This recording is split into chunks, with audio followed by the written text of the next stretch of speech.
உங்களுக்கு கொடுத்த ஒவ்வொரு உறவுகளையும் எதற்காக கொடுத்தார் என்பதை விட்டு உங்கள் சுயத்துக்காக நீங்கள் பயன்படுத்த ஆரம்பிக்கிறீங்க பாருங்க. உங்க சுயத்துக்காக அங்கதான் என்ன ஆகும் அப்படின்னா பிரச்சனை ஆரம்பிக்கும். நல்ல கவனிங்க, இது ரொம்ப முக்கியமான ஒரு விஷயம்.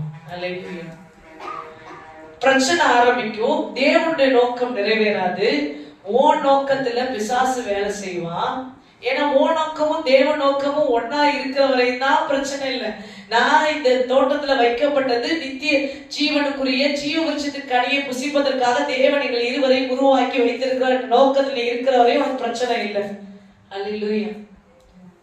பிரச்சனை உனக்கு டேஸ்டா இருக்கும், உனக்கு நல்லா இருக்கும் அப்படின்றதுக்காக தேவன் கொடுத்த உறவையோ தேவன் கொடுத்த பணியையோ தேவன் கொடுத்த அமைப்பையோ மாத்திரவரு அங்கதான் பிரச்சனை ஆரம்பிக்கும். ஆமென்.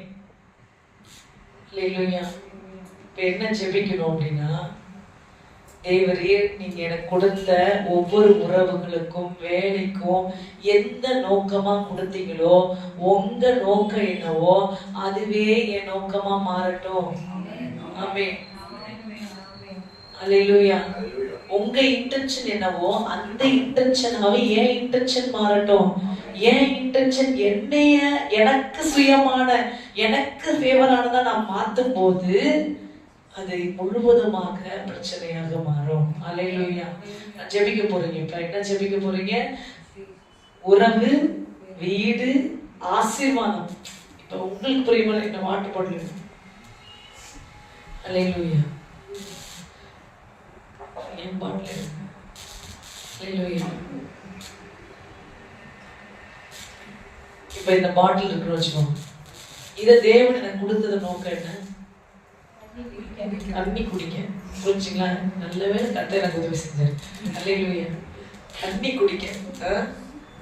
இதை நான் நல்லா குண்டா இருக்கேன், சூப்பரா இருக்கேன் அப்படின்னு சொல்லிட்டு இதை இதுல கொஞ்சம் பால் மாதிரி உருட்டி காலில் உதச்சி விளையாண்டா நல்லா இருக்கும் அப்படின்னு நான் அதை விளையாண்டு அது எனக்கு ஒரு ஹாப்பியா இருக்கு. இது நல்லா உருளும் போது நல்லா இருக்கு அப்படின்னு சொல்லிட்டு நான் அதை உருட்டி காலில் உதச்சேன்னா இது என்ன ஆகும்?